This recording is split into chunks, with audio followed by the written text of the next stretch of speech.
Repeat हे होणारच, कारण हे काय आहे, m बाय n च्या फॉर्म मध्ये आहे. म्हणजे हा कुठला नंबर आहे, रॅशनल आहे.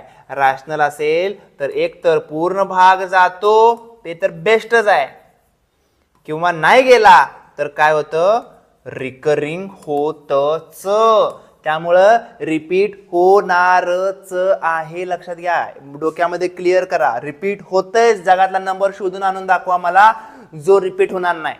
जो भागाकाराचा अशा पद्धतीने आहे, अंश छेदात नंबर आहे, वर एक इंटिजर आहे, खाली एक इंटिजर आहे, आणि रिपीटच होईना झाले, कितीतरी नंबर मी गेलो, असं होणार नाही. रिपीट होणारच.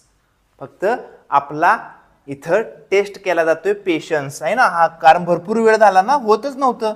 आपल्याला वाटतंय बहुतेक आपलं चुकते का काय, असं वाटण्यासाठी अशा पद्धतीचे नंबर दिले जातात. बट रिपीट तर होणार, रिपीट तर